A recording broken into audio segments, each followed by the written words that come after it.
எடுத்துட்டு ஆரம்பிச்சு நினைக்கிறேன். தோழர்களே, தமிழ்நாடு கலை இலக்கிய பெருமன்றம் முன்னெடுத்திருக்கிற நாளும் ஒரு கதை சொல்லல் என்கிற இலக்கிய நிகழ்வில் நாம் ஒவ்வொரு நாளும் தொடர்ந்து பயணித்துக் கொண்டிருக்கிறோம். ஆளுமைகளே, தோழமைகளே, குறிப்பாக கு. அழகிரிசாமி அவர்களுடைய சிறுகதையை தொடங்கி தமிழொலி அவர்களுடைய பொது உடைமை சிந்தனை சிறுகதைகளை கடந்து தற்பொழுது வட்டார வழக்கின் படைப்பாளியான கீரா என்கிற மகத்துவத்தினுடைய சிறுகதையை இன்றைக்கு 55ஆம் நாள் நிகழ்வில் கதை கேட்க இருக்கிறோம். தோழமைகளே, இன்றைக்கு அவரை பற்றி கீராவும் நானும் என்கிற தலைப்பின் கீழ் எழுத்தாளர் உதயசங்கர் நம்மோடு இணைந்திருக்கிறார்.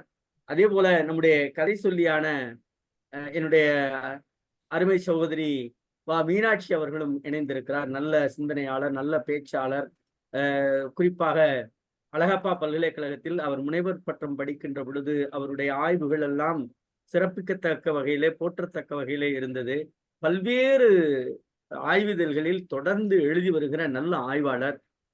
பயிலரங்கங்கள், குறிப்பாக கருத்தரங்கங்களில் எல்லாம் பன்னாடு தேசிய கருத்தரங்கங்கள் எல்லாம் பங்கேற்று சிறப்பிக்கிற மிகச்சிறந்த ஆளுமை நம்மோடு இணைந்திருக்கிறார். இவர் சிவகங்கை மாவட்டத்தில் இருக்கக்கூடிய நாச்சிப்ப சுவாமிகள் கலை அறிவியல் கல்லூரியிலே தமிழ் துறையில உதவி பேராசிரியராக 2020ஆம் ஆண்டு முதல் அவர் தன் பணியில் இணைத்துக் கொண்டிருக்கக்கூடிய பேராசிரியரும் இணைந்திருக்கிறார்.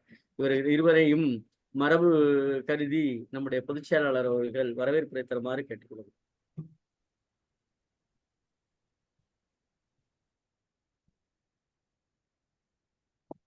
தோழர்களுக்கு வணக்கம். இன்னைக்கு 56வது நாள் கீரானுடைய கதைகளை நாம் ஒவ்வொரு நாளாக சொல்ல ஆரம்பித்து இந்த 50வது நாளுக்கு அப்புறம் கீராவும் நானும் என்று கீராவுடன் பழகிய ஆளுமைகள் ஒவ்வொருவராக நாம் அழைத்து அவர்களுடைய அனுபவங்களை பகிருமாறு கேட்டுக்கொண்டு வருகின்றோம். அந்த வகையில் இன்றைக்கு கோயில்பட்டியை சிறார் எழுத்தாளர், சாகித்ய பால புரஸ்கார் விருது வாங்கிய நமது தோழர் உதயசங்கர் அவர்கள், தமிழ்நாடு சிறார் எழுத்தாளர் கலைஞர் சங்கத்தின் மாநில தலைவர், அவர் இன்று நம்மிடையே கீரா குறித்த அனுபவங்களை, கீராவினுடைய நெருங்கி வட்டாரம் கோயில்பட்டி என்று எடுத்துக்கொண்டார் நமது சோதர்மன், உதயசங்கர், மாரிஸ் ஓவியர், இப்படி ஒரு 4-5 பேரை நாம் சொல்லலாம். அந்த வகையில் நம்மிடையே உதயசங்கர் அவர்களை, அவருடைய அனுபவங்களை, கீராவோடு பழகிய அனுபவங்களை, எழுத்தில் வராத அனுபவங்களை நம்மிடையே பகிருமாறு தமிழ்நாடு கலை இலக்கிய பெருமன்றத்தின் சார்பாக அன்போடு வேண்டிக் கொள்கிறேன். நன்றி பொதுச் செயலாளர் அவர்களே. உதயசங்கர் ஐயா அவர்கள் 20 நிமிடங்கள் அவர்களை பற்றிய அந்த நினைவுகளையும் பரவல்களையும் சொல்லுமாறு தமிழ்நாடு கலை இலக்கிய பெருமன்றத்தின் சார்பாக கேட்டுக்கொள்கிறேன். அனைவருக்கும் வணக்கம். தமிழ்நாடு கலை இலக்கிய பெருமன்றத்தினுடைய இந்த 100ஆண்டு விழா நாயகர்களுடைய கதைகளை தொடர்ந்து ஒளிபரப்பிக் கொண்டிருப்பது உண்மையிலே பெருமைக்குரியது. கீரா அவர்களை பொறுத்தவரை 1980ஆம் ஆண்டு கல்லூரி முடித்த போது நானும் நண்பர் மாரிஸும் அவரை சென்று சந்திப்பதற்காக இடைச்சேவல் போயிருந்தோம். 1980களில் இப்ப இருக்கிற மாதிரி போக்குவரத்து வசதியோ தொலைபேசி வசதியோ எதுவுமே கிடையாது. அதனால அந்த நேரத்துல 2 பேரும் சைக்கிள்ல தான் போனோம். முதல்ல அவரை அப்படி ஒரு எழுத்தாளரை சந்திப்பது என்பது எனக்கு முதல் அனுபவம். 78 கல்லூரியில் 2ஆம் ஆண்டு படிக்கும் போதுதான் இங்கே கோவில்பட்டியில் இருக்கக்கூடிய இலக்கியவாதிகளை, குறிப்பாக தேவதச்சன், கௌரி சங்கர், தமிழ்ச்செல்வன், இவர்களெல்லாம் அப்போதான் எனக்கு அறிமுகம் கிடைத்தது. ஒரு இலக்கிய உலகம் என்பது இப்படி ஒரு தனியாக இப்படி ஒரு இலக்கிய உலகம் இருக்கிறது என்பதே அப்போதுதான் அறிமுகம் என்று சொல்லலாம்.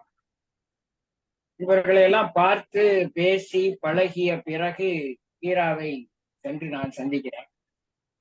முதல்ல அவரை சந்திக்கும் போது அவருடைய கோவல்ல கிராமம் அந்த நாவலை வாசித்து விட்டு போயிருந்தேன். 20 வயசுல அந்த நாவலை படிக்கும்போது எனக்கு அது வித்தியாசமா இருந்தது.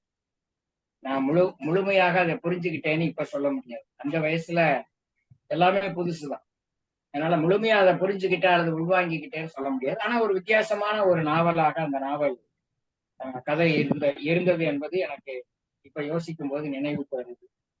ஆனா இப்ப யோசித்து பார்த்தா அதுல எவ்வளவு அடுக்குகளை அவர் வந்து வைத்திருக்கிறார். அந்த கோவல கிராமம் நாவல் வந்து எப்படி தமிழ் நாவல் உலகத்தில் ஒரு முன்னுதாரணமான நாவலாக இருந்திருக்கிறது, ஒரு ஆவணமாக மாறி இருக்கிறது என்பதெல்லாம் இப்போ யோசிச்சு பார்க்கும்போது தெரியுது. ஆனா அப்போ அதெல்லாம் தெரியல. அப்படித்தான் வந்து நாங்க வந்து முதல் முறையாக ஒரு எழுத்தாளரை சென்று சந்திக்க போறோம். அப்போ அவரு நம்ம சாதாரணமா சொல்ற மாதிரிதான், ரொம்ப இயல்பான ஒரு சம்சாரி மாதிரி தான். அவர் வாங்க வாங்க வாங்க அப்படின்னு கூப்பிட்டு கிட்டத்தட்ட அவருடைய வயது அப்போ 58 அல்லது 60 இருக்கும்னு நான் நினைக்கிறேன். அவர் வயதுல இருக்கக்கூடிய ஒரு சக தோழரை அல்லது சக நண்பரை அழைத்து பேசுகிற மாதிரி, இவன் சின்ன பையங்க அப்படிங்கிற மாதிரியான எந்த ஒரு முகத்திலும் சரி உடல் மொழியிலும் சரி எதுலையுமே அவர் காட்டிக்கிடாதது எனக்கு ரொம்ப ஆச்சரியமா இருந்தது. குறிப்பாக வந்து அந்த அம்மா, அவங்க கணபதி அம்மா, கண்டிப்பா அவங்கள சொல்லாம இருக்க முடியாது. அவங்க வீட்டுக்கு போன எல்லாருமே சொல்லுவாங்க. கணபதி அம்மா போன உடனே மோர் கொடுக்கறதும் சரி, மாலை நேரங்கள்ல போனா கருப்பட்டி காப்பியும் காரச்சேவும் கொடுக்கறது, மதிய உணவு சமைச்சு கொடுக்கறது, இப்படி போற எல்லாருக்குமே அந்த ஒரு உபச்சாரம் என்பது அல்லது விருந்தோம்பல் என்பது உண்மையிலே மிகச் சிறப்பாக செஞ்சுக்கிட்டு இருந்தவங்க. இவருடைய அறை வந்து அந்த பழைய அறை. ரவி இருக்கிறாரு. வணக்கம் ரவி. வணக்கம் வணக்கம். நல்லா இருக்கீங்களா? நல்லா இருக்கேன். இவருடைய அறை என்பது ரொம்ப ஒரு சின்ன அறை தான். ஆனா அந்த அறைக்குள்ள அவ்வளவு நேர்த்தியாக அந்த அறையை வந்து ஒரு பராமரிச்சாருன்னு தான் சொல்லணும். இப்ப நாங்க போன போது பீடி குடிச்சுக்கிட்டு இருந்தேன். அதாவது பீடி குடிக்கிற பழக்கம் அப்ப இருந்தது. அதனால வந்து எப்போ பக்கத்துல ஒரு பீடி கட்டு, வரிசையாக தேதி வாரியாக கடிதங்கள், ஒரு பேடு, பரீட்சை குழந்தைகள் பரீட்சை எழுதுற ஒரு பேடுல ஒயிட் பேப்பரு அல்லது சாணி கலர் பேப்பரு, இப்படி சில இதெல்லாம் அவர் வச்சிருப்பார். அதுல பேனா, அந்த பார்க்கும் போதே ரொம்ப ஆச்சரியமா இருக்கும். உண்மையிலே வந்து ஒரு எழுத்தாளரை சந்திப்பது அப்படிங்கிறது முதல் முறையாக, அதுவும் ஒரு பெரிய நாவலாசிரியர், சிறுகதை தொகுப்பு வெளியிட்டவர், பேட்டி தொகுப்பு வந்திருக்கு, இதெல்லாம் வந்த ஒரு ஆசிரியர், நாவலாசிரியரை சந்திக்கிறதுக்கு, எழுத்தாளரை சந்திக்கிறதுக்கு ஒரு பெரிய இன்ஸ்பிரேஷன் எனக்கு கொடுத்ததுன்னு சொல்லணும். உண்மையா சொல்றதா இருந்தா, அவரை சந்திக்காமல் இருந்திருந்தால், ஏனென்றால் நாங்க கோயில்பட்டியில வந்து நாங்க சின்ன பையங்க, அதான் கல்லூரியில் படிக்கும் போதே கையெழுத்து பத்திரிகை நடத்துறோம். அந்த கையெழுத்து பத்திரிகை நடத்தும் போது இங்க இருக்கக்கூடிய இடதுசாரி தோழர்களோட தான் எங்களுக்கு தொடர்பு இருந்தது. ஆனா இங்க இருக்கக்கூடிய இன்னொரு கௌரி சங்கர், தேவதத்தன் போன்ற எழுத்தாளர்கள், இலக்கியவாதிகளுக்கு நாங்கள் இடதுசாரி தோழர்களோடு தொடர்பில் இருந்தது பிடிக்கல. அதனால அவங்க அப்போ அந்த நேரத்துல இருந்த சூழ்நிலை, எல்லாருமே இப்போ நண்பர்கள் தான், ஆனா அந்த நேரத்துல அவங்களுக்கு வந்து பிடிக்கல. அந்த கையெழுத்து பத்திரிகையை படிச்சுட்டு, இந்த கையெழுத்து பத்திரிகையில எழுதியிருக்கிற பையங்க எல்லாம் வந்து இப்படி, அதாவது இவங்களை எல்லாம் நாம வந்து மிரட்டணுங்கிறதுக்காகவே எங்களை எல்லாம் கூப்பிட்டு மிரட்டினாங்க. நீங்க எல்லாம் வந்து என்ன எழுதியிருக்கீங்க தெரியுமா, உங்களுக்கு என்ன தெரியும் உலகத்தை பத்தி, உங்களுக்கு மார்க்சியத்தை பத்தி என்ன தெரியும், ஏன்னா நாங்க அதை ஒன்றும் பெருசா ஒன்றும் எழுதல. ஆனா அப்படி ஒரு நேரத்துல எங்களுக்கு எழுத்தாளர்கள் தான் இப்படி ஒரு மாதிரியா வந்து ரவுடித்தனமா இருக்காங்களேன்னு தான் நான்லாம் நினைச்சேன். ஆனா அப்படி ஒரு சூழல்ல தீராவை சந்திக்கும் போது ஏற்பட்ட ஒரு மிகப்பெரிய பாதிப்பு என்பது ஒரு பெரிய இன்ஸ்பிரேஷன், உத்வேகத்தை கொடுத்தது அப்படின்னு தான் உண்மையிலே சொல்லணும். அப்போ அவர் வந்து எழுத சொன்னார். அப்பதான் அவர் வந்து கரிசல் வட்டார வழக்கு சொல்ல அகராதி உருவாக்கிக்கிட்டு இருக்கிறார். அந்த வார்த்தைகளை அவர் தொகுத்துக்கிட்டு இருக்கிறார். அந்த தொகுத்து கொண்டு இருக்கக்கூடிய காலம் அந்த காலம். அப்ப அவர் எங்கிட்ட வந்து சொன்னார், மாரிஸ்கையும் என்கிட்டயும் சொன்னார், 2-3 பேர் இருந்து எனக்கு எழுதி கொடுத்தா நல்லா இருக்கும் அப்படின்னு. நான் வந்து வார்த்தைகளை பூரா தொகுத்து இருக்கிறேன், எனக்கு அகர வரிசை படித்து கொடுக்கறதுக்கு உங்களை மாதிரி பையங்க இருந்தா நல்லா இருக்குமே அப்படின்ற மாதிரி சொன்ன உடனே நானு, மாரிசு, கவிஞர் முருகன் கோயில்பட்டியில இருந்தாரு. 3 பேருமே ஒரே வயசு, ஒரே இதுல கல்லூரியில படிச்சுட்டு இருக்கோம். நாங்க 3 பேரும் அவருடைய வீட்டுக்கு தினமும் போகிற ஒரு வாய்ப்பு அதன் மூலம் உருவாச்சு. அதனால தினமும் போய் இருந்து அவர் கொடுக்கிற வார்த்தைகளை அகரவரிசைப்படுத்தி ஒவ்வொருவரும் ஒவ்வொரு எழுத்துக்கு பின்னாடி இருக்கக்கூடிய வார்த்தைகளை தேடி கண்டுபிடிச்சு எழுதி அதுல எங்களுக்கு கிடைத்த ஒரு பெரிய அனுபவம். எல்லா வார்த்தைகளையும் எங்களுக்கு தெரியாது. அதனால நாங்க ஏதாவது ஒரு வார்த்தையை நைனா இந்த வார்த்தைக்கு என்ன இதுக்கு என்ன அர்த்தம் அப்படின்னு கேட்டோம்னா அதுல இருந்து ஒரு உரையாடல் புறப்படும். அந்த உரையாடல் வழியாக அவர் பல விஷயங்களை எங்களுக்கு கற்றுக் கொடுத்தார். இலக்கியம் சார்ந்து, கரிசல் வட்டார இலக்கியத்தை சார்ந்து, கரிசல் மொழி சார்ந்து, இப்படி நிறைய விஷயங்களை அவர் கற்றுக் கொடுத்தார். இப்போ கரிசல் வட்டார இலக்கியம் அல்லது வட்டார இலக்கியம் என்பதற்கும் 80ல அவர் தோற்கும் போது இருந்த நிலைமை முற்றிலும் வேறு.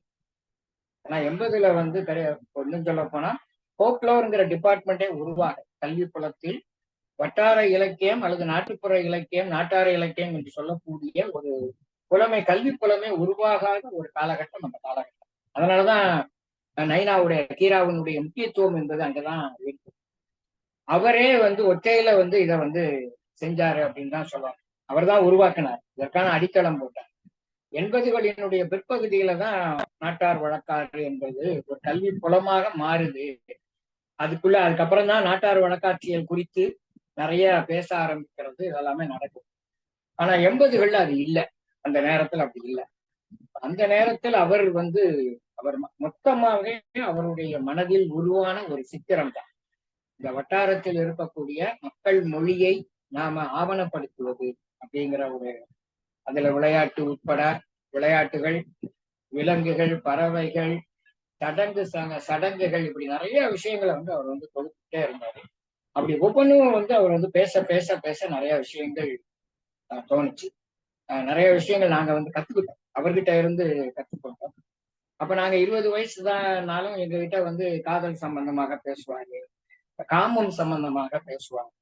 அப்படி கிட்டத்தட்ட ஒரு சம வயது உடைய நண்பர்களிடம் பேசுவதை போன்ற பேச்சு என்பது எங்களுக்கு ரொம்ப ரொம்ப ஆச்சரியமாகவும் ரொம்ப நெருக்கமாகவும் நாங்க உணர்ந்தோம்னு சொல்லலாம். அதுதான் எனக்கு அவருடைய கதை மட்டும் இல்லை, தனிப்பட்ட முறையில் அவரை ஒரு மகத்தான ஆளுமையாக கருதுவதற்கான காரணம் என்பது இது ஒரு முக்கியமான காரணம். அவரால்தான் கோயில்பட்டியில இத்தனை எழுத்தாளர்கள் உருவானாங்கன்னு சொல்லலாம். அல்லது இத்தனை எழுத்தாளர்கள் உருவாவதற்கான பின்னணியாக அவர் இருந்தார், பேக் டிராப்ல அவர் இருந்தார், அல்லது அதற்கான களத்தையும் தளத்தையும் அமைச்சு கொடுத்தாரு அப்படின்னு சொல்லலாம். நிறைய பேர் இப்ப கேள்வி கேட்பாங்க, எப்படி கோயில்பட்டியில மட்டும் இத்தனை எழுத்தாளர்கள் உருவானாங்க அப்படின்னு சொல்லி கேள்வி. அதற்கு முக்கியமான காரணம் கீரா என்ற ஆளுமை ஒன்று, இன்னொன்று இங்கே இருந்த ஒரு இடதுசாரி பின்புலம். அது ஒட்டுமொத்த இந்திய கம்யூனிஸ்ட் கட்சியினுடைய இங்கே வளர்ந்த வளர்ச்சி, அவர்களுடைய பங்களிப்பு, அவர்கள் இங்கே உருவாக்கி வைத்திருந்த அழகிரிசாமி எம்எல்ஏ உட்பட அவர்கள் இங்கே உருவாக்கி வைத்திருந்த ஒரு சூழ்நிலை மிக முக்கியமான காரணம்.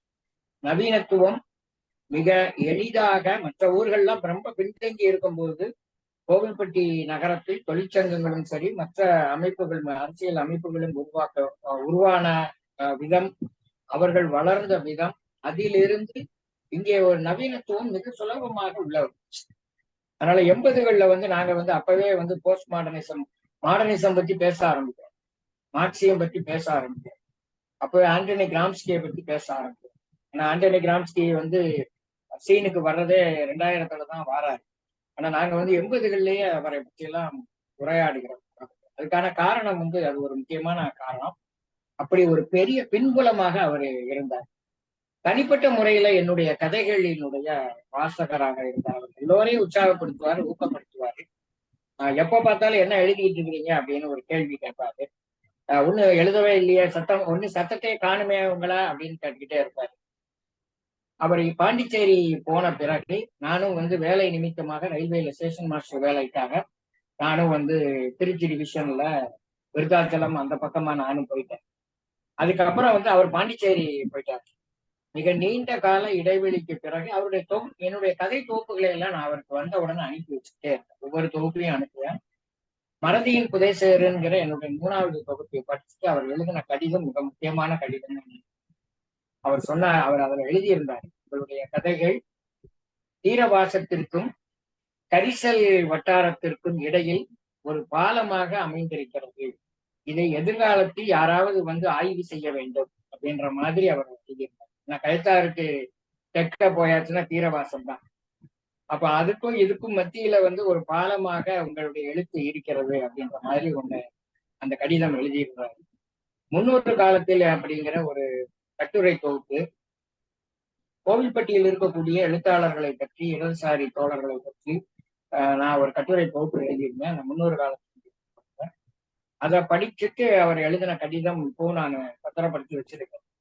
அதுல அவர் எழுதியிருந்தாரு, இப்படி ஒரு வரலாறை ஒவ்வொரு ஊரும் பெற வேண்டும், கோவில்பட்டி பெறுவதற்கு மிகப்பெரிய கொடுப்பினை இருந்திருக்கிறது அப்படின்ற மாதிரி. ஊரை பற்றிய வரலாறை ஒவ்வொருவரும் ஒவ்வொரு விதமாக சொல்ல முடியும், நீங்க இப்படி சொல்லியிருக்கிறீங்கன்ற மாதிரி ஒரு பாராட்டி சொல்லியிருந்தாரு. வெளிநாட்டு எழுத்தாளர்களை, ருஷ்ய எழுத்தாளர்களை எல்லாம் கோவில்பட்டியை நீங்கள் அலைய வைத்திருக்கிறீர்கள், திரிய வைத்திருக்கிறீர்கள் ஒரு பாராட்டு. அதான் பாராட்டுனா சும்மா பேருக்கு பாராட்டுறது அப்படிங்கிறதெல்லாம் மனப்பூர்வமான ஒரு பாராட்டை அவர் தெரிவிச்சிருந்தார் அந்த முன்னொரு காலத்தில் இந்த புத்தகத்திற்கு.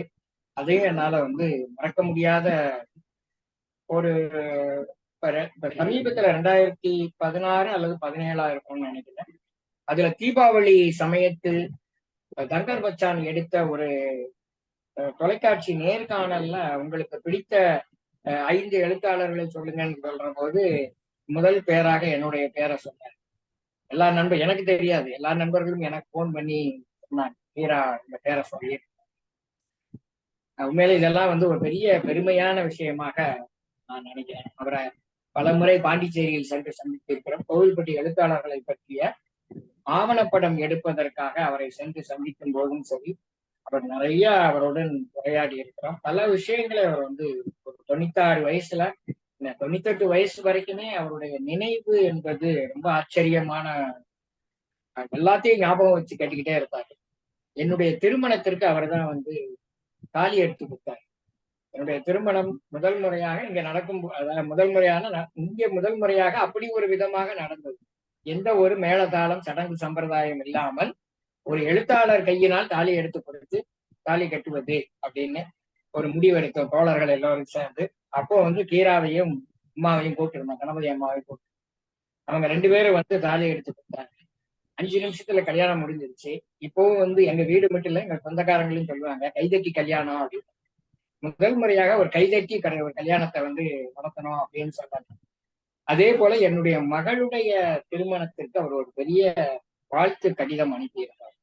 என்னுடைய 2 மகள்கள் திருமணம், அதுல மூத்த மகள் திருமணத்திற்கு பத்திரிகையை கொண்டு போய் நேர பாண்டிச்சேரியிலே அவங்களே கொண்டு போய் கொடுத்துட்டு வரும்போது அவர் ஒரு நீண்ட ஒரு வாழ்த்து கடிதத்தை அனுப்பியிருந்தாரு. அப்போ என்னுடைய திருமணம் பற்றியும் என்னுடைய திருமணத்திற்கு வந்திருந்ததை பற்றியும் அதுல குறிப்பிட்டு எழுதியிருந்தார். இது எல்லாமே வந்து ஹீரா என்ற ஒரு மிகப்பெரிய மேதை, இலக்கிய மேதை, பல புதிய விஷயங்களை தமிழுக்கு கொடையாக கொடுத்தவர். அவர் வந்து கடைசி வரை தன்னுடைய மண்ணையும் தன்னுடன் பழகிய மனிதர்களையும் ஒருபோதும் மறக்கவில்லைங்கிறது தான் எனக்கு வந்து கிடைத்த ஒரு பெரிய பாக்கியம்னு நினைக்கிறேன். அவருடைய இருந்த நாட்கள், அந்த பழகிய நாட்களும் சரி, அவருடன் பேசி இருந்த ஒவ்வொரு முறை பேசும்போதும் புதிதாக ஒன்றை சொல்லிக்கொண்டே இருப்பார்.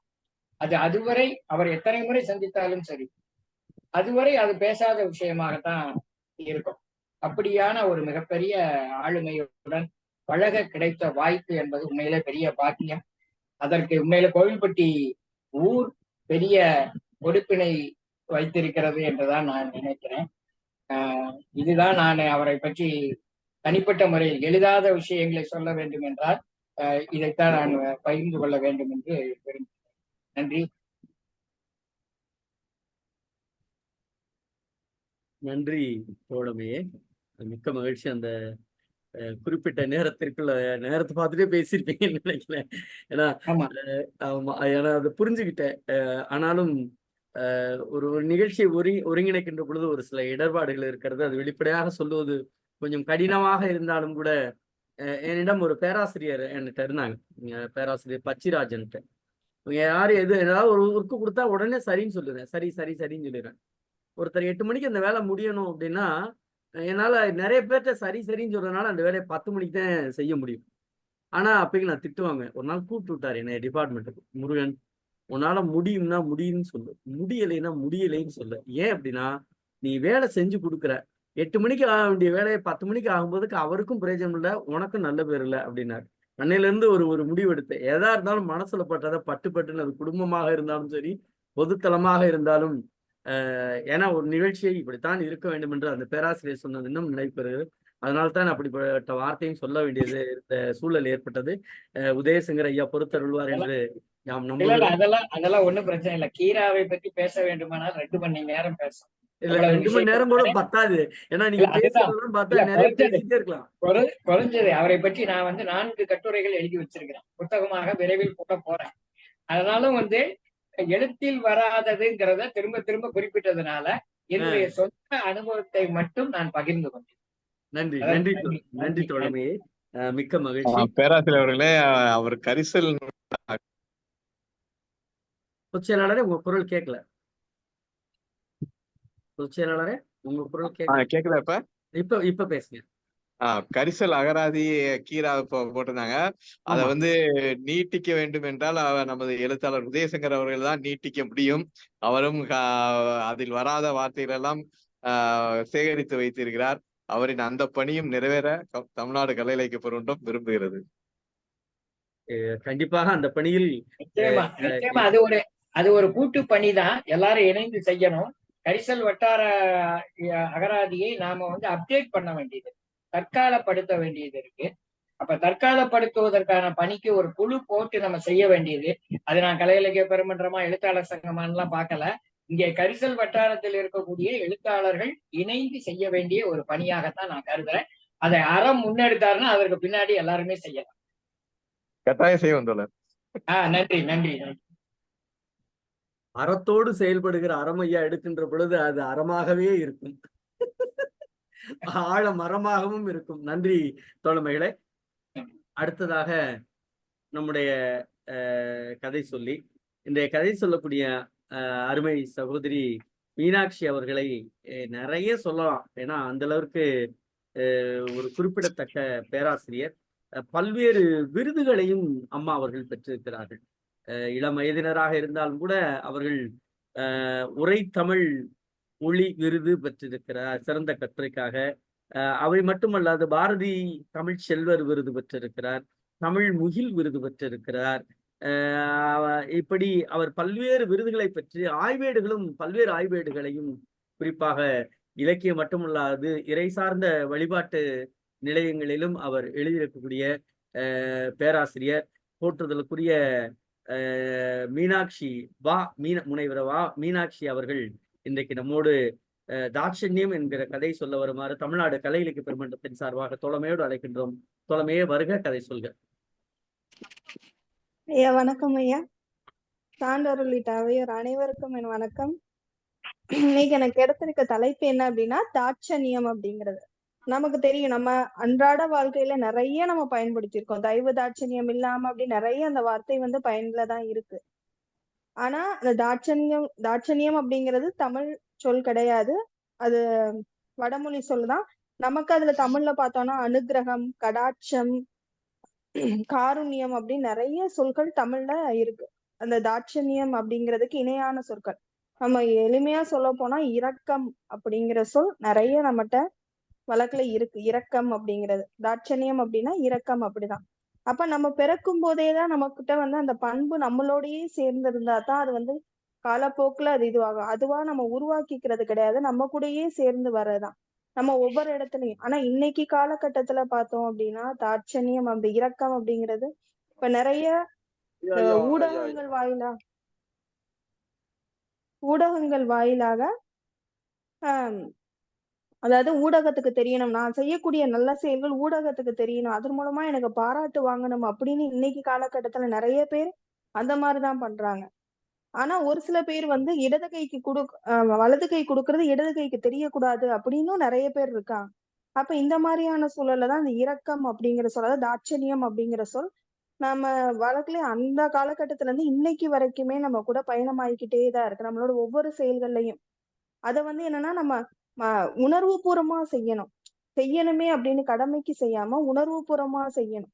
அந்த மாதிரி தலைப்பு தான் இந்த கீரா அவர்கள் வந்து தாட்சணியம் அப்படின்னு ஒரு தலைப்பு வச்சுட்டு அந்த தலைப்புக்குள்ள இந்த கதை வந்து ரொம்ப பெரிய அளவுல ஒரு நிறைய பக்கங்கள் கொண்ட கதையெல்லாம் கிடையாது. இப்ப நம்ம யூடியூப்ல போட்டோம்னா அந்த ஷார்ட்ஸ் போடுற அளவுக்கு தான் அந்த கதையே இருக்கு. அப்ப அந்த கதையில என்னன்னா ஒரு குடும்பத்தை காட்டுறாங்க. அந்த குடும்பம் வந்து ஒரு பெரிய பணக்கார குடும்பம்லாம் இல்ல. அன்றாடம் அன்னைக்கு வேலை செஞ்சா மட்டும்தான் அவங்களால சாப்பிட முடியும் அப்படிங்கிற நிலைமையில இருக்கக்கூடிய ஒரு குடும்பம். அப்ப அந்த குடும்பத்துல மொத்தம் 5 பேரு. இந்த குடும்ப தலைவரா நண்டு நாயக்கர் அப்படிங்கிற ஒருத்தர் இருக்காரு. அவருடைய மனைவி மீனம்மா, அவங்களுக்கு 3 குழந்தைகள். அப்ப இதுதான் அந்த குடும்பம். அந்த குடும்பத்தை மட்டும்தான் அவர் வந்து அந்த குடும்பத்துல இருக்கக்கூடிய சூழல் என்ன அப்படிங்கிறத அப்படியே நம்ம கண்ணு முன்னாடி கொண்டு வந்து நிப்பாட்டுறாங்க. அந்த கீரா ஐயா வந்து கண்ணு முன்னாடி நிப்பாட்டுறாங்க. அப்ப அந்த குழந்தைகள், அதாவது இந்த நண்டு நாயக்கரோட வேலை என்ன அப்படின்னா, அவங்க அந்த ஊர்ல இருக்கக்கூடிய அந்த மக்கள்லாம் வந்து கேட்பாங்க, என்னுடைய நிலைமை இன்னைக்கு, என்னுடைய கால சூழல் எப்படி இருக்கு அப்படின்னு சொல்லிட்டு. அப்ப அவங்களுக்கு அந்த ஒரு அவங்களுடைய நிலைமையை எடுத்து சொல்றதா, அதாவது இந்த குறி சொல்றது அந்த மாதிரி வேலை பார்க்கிறவர் தான் அந்த நண்டு நாயக்கர். அப்ப அவருக்கு அந்த நிலைமையை பார்த்து சொல்லும் போது அதுக்கு தட்சணை வைக்கிறதுக்கு வெத்தலைப்பாக்கு வெத்தலைப்பாக்கு அப்புறம் அதோட அவங்களுக்கு அந்த தட்சிணம் ரூபா தட்சணை, அப்புறம் பொடி, அவங்கள பயன்படுத்தக்கூடிய பொடி, அந்த மூக்கு பொடி, அந்த மாதிரி அந்த 3ஐயும் தான் அவங்க வச்சு ரூபாய் வச்சு அவங்க தன்னுடைய நிலைமையை கேட்டு போறதா இருக்காங்க. அது போக அவங்க மனைவி மீனம்மா வந்து காட்டு வேலைக்கு போவாங்க. அந்த காட்டு வேலை இல்லாத சூழ்நிலையில தீப்பெட்டி, அந்த அட்டைப்பெட்டி ஒட்டக்கூடிய வேலைக்கு அவங்க போவாங்க. 3 குழந்தைகளுமே, ஏன்னா அந்த வீட்டுல எல்லாரும் வேலை பார்த்தாதான் ஒரு நேரமாவது அவங்க சாப்பிட முடியும். அந்த 3 பிள்ளைங்களுமே இந்த தீப்பெட்டி ஒட்டக்கூடிய வேலைக்கு தான் போறாங்க. அப்ப அம்மா காட்டு வேலை இல்லாதப்ப பிள்ளைங்களோட சேர்ந்து போய் தான் தீப்பெட்டி ஒட்டக்கூடிய வேலைக்கு போறாங்க. அப்ப இவங்களுக்கு சாப்பிடுறதுக்கு என்னன்னா, அவங்க அன்னைக்கு வேலைக்கு போயிட்டு வந்தாங்கன்னா அன்னைக்கே அவங்களுக்கு தினக்கூலி. இன்னைக்கு வேலைக்கு போயிட்டு வந்தா இன்னைக்கே அவங்களுக்கு சம்பளம் கொடுத்துருவாங்க. அந்த அந்த ரூபாய் இதெல்லாம் வச்சுதான் அவங்க அரிசி பருப்பு இதெல்லாம் வாங்கி அதுல சமைக்க முடியும். இதுல அவங்களுக்கு வந்து நெல் சோறுங்கிறது கிடையாது, கம்பஞ்சோறு தான். அப்ப அந்த கம்பஞ்சோறு அதோட கறி வகை கறிங்கிறது இவங்க சொல்றது மரக்கறி. அந்த மரக்கறி ஒரு சில நேரம் அது இருக்கும், ஒரு இல்லாமையும் இருக்கும். இப்ப நம்ம சாதத்துல தண்ணி ஊத்தி வச்சு உப்பு போட்டு கூட வைப்போம். ஆனா அந்த உப்பு போட்டு வைக்க கூட நிலைமை கூட இவங்ககிட்ட இல்ல. என்ன சொல்றாங்கன்னா, அந்த உப்பு ஒரு கல்லை எடுத்துக்கிட்டு வாயில கடிச்சிட்டு அந்த அவங்களுடைய சாப்பாடு முழுமையும் சாப்பிட்டுருவாங்க. இந்த ஒரு கல்லுப்பை வச்சு அந்த அவங்க சாப்பிடக்கூடிய சாப்பாடு சாப்பிடுறாங்கன்னா அவங்களுடைய வறுமை நிலை அந்த அளவுக்கு இருக்கு.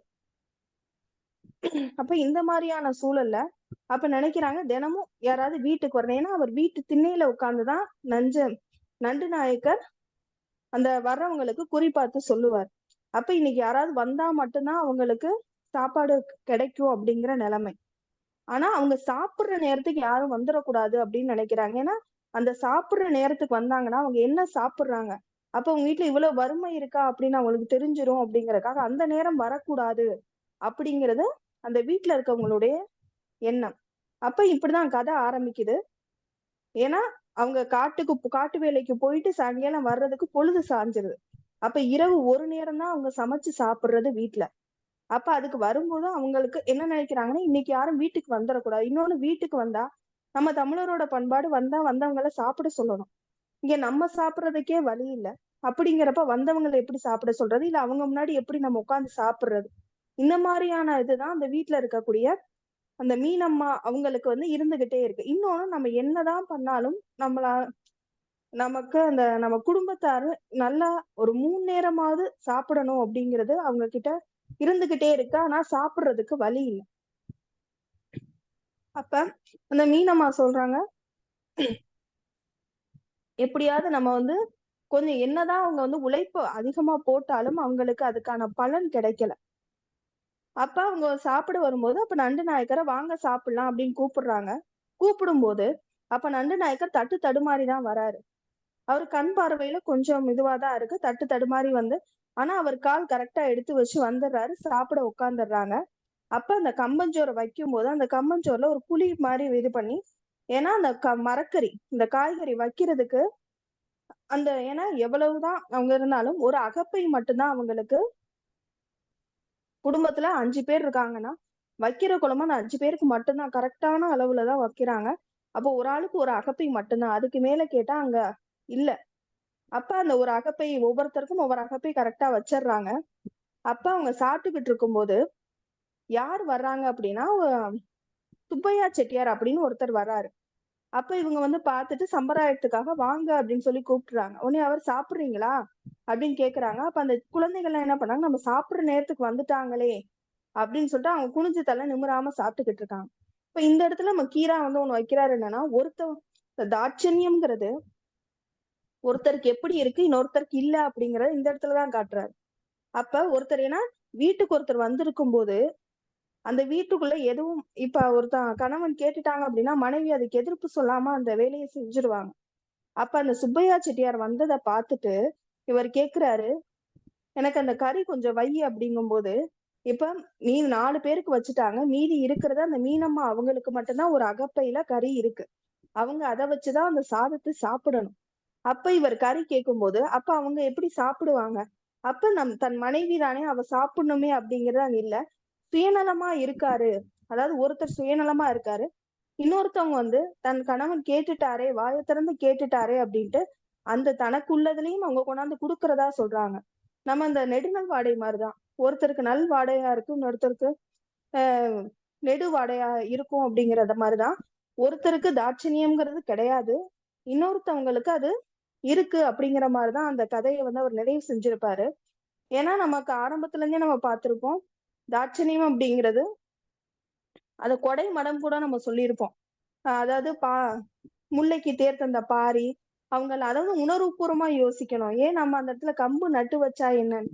அப்ப அவங்க வந்து அது வந்து கொடை மடம் கிடையாது, அவங்க உணர்வு பூர்வமா அது கொடுக்கணும்னு நினைச்சிட்டாங்கன்னா அதை கொடுத்துடுறாங்க. அதே இதே மாதிரி நம்ம கர்ணனுடைய கதை எடுத்துக்கிட்டோம்னா, இப்ப கர்ணன் சொல்லுவாங்க, அந்த கர்ணன் வந்து அரண்மனையில என்ன ஒரு தங்க கிண்ணத்துல எண்ணெயை வச்சு அந்த எண்ணெயை தேய்ச்சி குளிச்சுக்கிட்டு இருக்காங்க. இப்ப எண்ணெயை தேய்ச்சிக்கிட்டு இருக்காங்க குளிக்கிறதுக்காக. அப்படிங்கும் போது ஒரு வயோதிகர் ஒருத்தர் வராரு, அவர் ஏழ்மை நிலையில இருக்காரு, சாப்பிட்டு ரொம்ப நாள் ஆகுது. அப்ப அவர் வந்து உதவின்னு வந்து கேட்கும்போது தன் கையில இடது கையில வச்சிருந்த தங்க கிண்ணத்தை எண்ணெயோடு சேர்த்து கொடுத்துடுறாரு. அப்ப அங்க இருக்கக்கூடிய வேலையாட்கள் கேக்குறாங்க, இடது கையில நீங்க தானம் பண்றீங்களே அப்படின்னு. அப்ப கர்ணன் சொல்றாரு, நான் இடது கையில இருந்து வலது கைக்கு மாத்தினேன் அப்படின்னா அதுக்குள்ள என்னுடைய மனம் மாறிடும். அப்ப நான் கொடுக்கணும்னு நினைச்சா உடனே கொடுத்துடணும் அப்படிங்கிற மாதிரி சொல்றாரு. அப்ப இதுதான், கொடுக்கணும்னு நினைச்சா உடனே கொடுத்துடணும். இடது கை கொடுக்கறது வலது கைக்கு தெரியக்கூடாது, வலது கை கொடுக்கறது இடது கைக்கு தெரியக்கூடாது. ஆனா இங்க தாட்சணியமா ஒரு வச்சதுக்கு என்னன்னா, தன் மனைவிக்கு கூட அவர் வந்து ஒரு இரக்கம் காட்டல, அவளும் சாப்பிடணும் அப்படின்னு அதை நினைக்கல. ஆனா அவங்களுக்கு சரி பரவாயில்ல கணவன் தான் கேட்டாங்கன்னா அதை அவங்க வைக்கும் போதே அந்த இடத்துல அவங்க கோவத்தை காட்டிட்டு தான் வைக்கிறாங்க. ஒரு அந்த அகப்பையில எடுத்துட்டு வரும்போது அதை டக்குன்னு வைக்கும் போது அந்த நண்டு நாயக்கருக்கு மட்டும் அந்த சத்தம் கேக்குது, அந்த இடிச்சு வைக்கிற சத்தம் கேக்குது.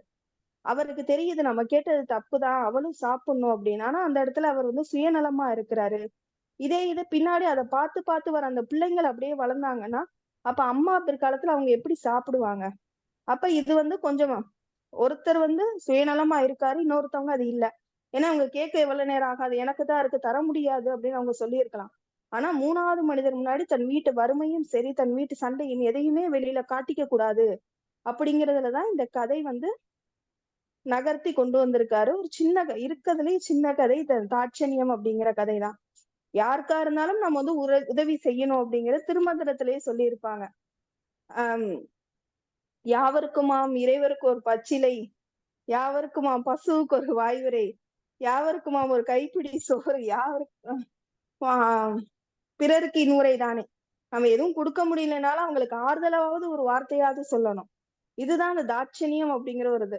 ஆனா அவர் நினைச்சிருக்கலாம் தன் மனைவி தானே அவங்க சாப்பிட்டு போகட்டும் அப்படின்னு. அது கூட இல்ல அப்படிங்கறத அந்த 2 விதமா அவங்க வந்து காட்டினதாதான் எனக்கு தெரியுது. இதாங்க இந்த தாட்சணியம் அப்படிங்கிற கதை. இதுதான். எதுவும் தவறுகள் எதுவும் இருந்தாலும் பொறுத்தருங்க ஐயா. எனக்கு இதுக்கு மேல அந்த தாட்சணியம்ங்கிற இது வந்து எனக்கு தெரியல. நன்றி சகோதரி. தயவு தாட்சண்யம் இல்லாம சொல்லியிருக்கீங்க. நல்லா இருந்தது. இந்த தாட்சண்யம் என்பது செட்டிநாட்டு வழக்காற்று சொற்களில் அதிகமாக பயன்படுத்துகிற சொல்லாடல். ஏன்னா உங்களை கிட்டத்தட்ட எனக்கு தெரிஞ்சது ஒரு 8, 9 வருஷத்துக்கு அப்புறம் இன்னைக்கு தான் நேர்ல வெளியே பார்க்கிறேன். ஆமாங்கய்யா. எனக்கு ஏன்னா நீங்க ஒரு நல்ல ஆய்வாளர்னு எனக்கு நல்லாவே தெரியும். நல்ல படிப்பாளர் கூட எந்நேரம் படிச்சுட்டே இருப்பீங்க. ரொம்ப மகிழ்ச்சி. நல்லா இருந்தது. ஒரு திரைப்பட இயக்குனர் கதை சொல்லக்கூடிய அந்த நடிக்கக்கூடிய கதாபாத்திரங்களுக்கு எப்படி அந்த கதையை விளக்கி சொல்லுவாரோ, அது அவரே அந்த அந்த ஒவ்வொரு கேரக்டரையும் அவரா மாறிக்குவார். மாறிக்கிட்டு ஒவ்வொரு கதாபாத்திரத்தையும் சொல்லுவதோட உங்களுடைய கதை சொல்லுகிற பாங்கு மிக மிக மிக அருமை. ரொம்ப சிறப்பா இருந்தது. நீங்க இந்த கதையை பலமுறை படிச்சிருக்கீங்கிறது மட்டும் உண்மை. ஏன் அப்படின்னா, ஏன்னா நிறைய பேர் நான் பார்க்கிறோம். கதை சொல்லணும்னு வந்துடுறாங்க. கடன்னு வாசிச்சுட்டு போறாங்க. அப்படி இல்ல. கதையை முழுமையாக படித்துக்கொண்டு அந்த கதையோடு பேசி, அந்த பாத்திரங்களோடு பேசி, ரசித்து, சிரித்து, கோவப்பட்டு எல்லாம் செய்யணும். அப்பதான் அந்த கதை சொல்லி தேர்ந்த கதை சொல்லியாக அந்த கதையை நிலைநிறுத்த முடியும். கதை எழுதக்கூடிய படைப்பாளன் அவன் செதுக்கி உயிரோட்டம் தந்த அந்த ஓவியத்தை சிதைக்காமல் இருக்க வேண்டிய பொறுப்பும் கடமையும் கதை சொல்லிகளுக்கு இருக்கிறது. அந்த செயல்பாட்டை நீங்கள் சரியாக செய்திருக்கிறீர்கள். அதற்காக தமிழ்நாடு கலை இலக்கிய பெருமன்றத்தின் சார்பாக நெஞ்சம் நிறைந்த வாழ்த்துக்களையும் பாராட்டுகளையும் சொல்லி வழக்கம் போல் பின்னூட்டத்தை தொடங்கி வைக்கிற நம்முடைய கவிஞர் இன்றைக்கு வரவில்லை என்றாலும் அடுத்த நிலையில இருக்கிற சிவசுப்பிரமணியன் தோழர் அவர்கள் தொடக்கி வைப்பார்கள். தோழர்கள் அனைவருக்கும் வணக்கம். இன்னைக்கு கீராவும் நான்கிறதுல உதயசங்கர் அருமையாக சொன்னாரு. அவர் ராஜபாளையத்துக்கு வந்திருக்காரு. அவர் பேச்சை கேட்டிருக்கேன். தமிழ்நாடு முற்போக்கு எழுத்தாளர் சங்கத்துக்கு அந்த வெளிப்படையா பேசுறாரு. அது எனக்கு ரொம்ப பிடிச்சிருக்கு. அவருடைய திருமணம் கைதட்டி கல்யாணம் இப்போன்னு சொல்லுவாங்க அப்படின்னு சொல்லும் போது ரொம்ப உண்மைக்கே ரொம்ப நல்லா இருந்துச்சு. வெளிப்படையா பேசுனது நல்லா இருந்துச்சு. அவருக்கு நன்றிகள். அடுத்து இந்த கதையை சொன்ன முனைவர் மீனாட்சி அவர்கள் ரொம்ப தெளிந்த நீரோடை போல அருமையாக சொன்னார். கதையை நல்லா உள்வாங்கி அந்த பாத்திரங்கள் நடிப்பது போல நல்லா சொன்னார். அதுல என்னன்னா ஆய்வு நோக்கில் சொன்னாரு. ஆய்வு மட்டும் இல்ல, அந்த இலக்கியங்களில் உள்ள காட்சிகளை மேற்கோளாகவும் காட்டினார். இலக்கியங்களில் வரக்கூடிய காட்சிகளை மேற்கோளாகவும் காட்டியது அருமை. அவருக்கு பாராட்டுகளும் வாழ்த்துகளும். இதுல ஏழ்மை நிலையை ரொம்ப கீரா அவர்கள் சித்தரித்திருக்கிறார் அப்படின்னு தான் சுருக்கமா சொல்லப்போம். ஏழ்மை நிலை, இல்லாமை, அந்த வறுமை நிலை, அதனால உணவு, பஞ்சம், பசி, இந்த மாதிரி இதைத்தான் சித்தரித்திருக்கிறாரு. இதுல மீனம்மாள் நண்டு நாயக்கரு உரகப்ப இந்த கொஞ்சம் கறின்னு கேட்கிறாரு. அதுவும் அந்த கதை சொன்னவங்க ரொம்ப அருமையா சொன்னாங்க. அந்த சுப்பையா செட்டியார் வந்திருக்கிறதுனால தைரியமா கேட்காரு. அந்த ஒரு ஆள் வீட்டுக்கு வந்திருக்காங்க புதுசா அப்படிங்கும்போது மறுப்பு தெரிவிக்க மாட்டாங்க, எப்படியும் ஒத்துருவாப்புல அப்படின்னு கேட்கிறாரு. அதுல காக்கறி அந்த காலகப்ப கறி கொண்டாந்து போடுதாப்புல. எனக்கு பரவாயில்லன்னு தோணுது. உண்மைக்கே வெறும் அகப்பைய கொண்டு வந்து கூட இடிச்சிருக்கலாம். அந்த தட்டுல அந்த கம்மங்கஞ்சி சோத்து மேல இடிச்சிருக்கலாம். என்ன அவங்களுடைய நிலைமை அப்படி. அது அந்த அம்மாவை சொல்ல முடியல. காலகப்ப கறியை கொண்டு வந்து போட்டது ஒரு தாட்சங்கியத்தினால, ஒரு இரக்கத்தினால அப்படின்னு. சரி, நம்மனாலும் கொஞ்சம் குறையா சாப்பிட்டுக்கிடுவோம், கணவர் கொஞ்சம் நல்லா சாப்பிடட்டுமே அப்படின்னு ஒரு தாட்சண்யத்துல பரிமாறுறாங்க. இப்ப அளவுக்கு அதிகமாக ஒருத்தர் சாப்பிட்டா அப்படின்னா இன்னொருத்தருக்கு இல்லாம போயிடும், குறைஞ்சிரும் அப்படிங்கிறத நல்லா சித்தரித்திருக்கிறாரு. மேலும் அளவுக்கு அதிகம் அடுத்த ஆளுக்கு உள்ள அளவுக்கு அதிகமா சாப்பிட்டுட்டா அடுத்த ஆளுக்கு உள்ள உணவை பறிப்பது போலாகும். அவருக்குரிய உணவை அபகரித்து சாப்பிடுவதற்கு அர்த்தமாகும் அப்படிங்கிறதையும் கீராயா சுட்டி காட்டிருக்கிறாங்க. ரொம்ப அருமையான கதை. ஏழ்மை வறுமையை பற்றி சொல்லியிருக்கிறது.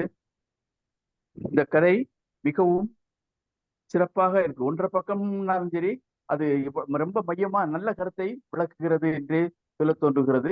வாய்ப்புக்கு நன்றி. நன்றி தோழமையே. நவநீத கிருஷ்ணன் தோழர்.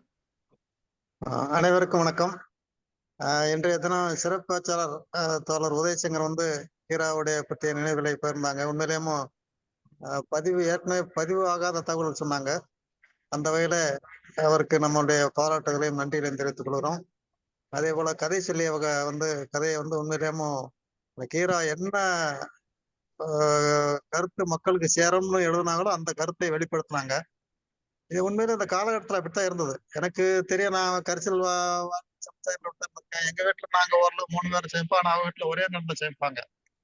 அது இரவு மட்டும் சமைப்பாங்க. காலையில பழச்சிருக்கும். மத்தியானம் சாப்பிட மாட்டாங்க. மத்தியானம் அவர் சொன்ன மாதிரி வசதியானவங்க ஒரு காப்பி தண்ணி ஓட்டு குடிப்பாங்க.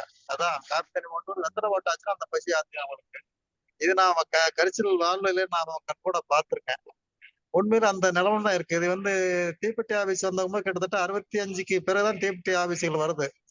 அந்த காலம் 65ல இருந்து 75க்குள்ள நிலைமை இதுதான். அந்த விவசாயம் பொய்த்து போனதுல தீப்பெட்டி வந்தாலுமேமோ இந்த 3 நேரமும் இந்த விவசாயம் இல்லாத நேரங்களில் தீப்பெட்டி ஒட்டி அந்த வாழ்வுக்கு அந்த ஒரு நேரம் கஞ்சி தான் அப்பையும்.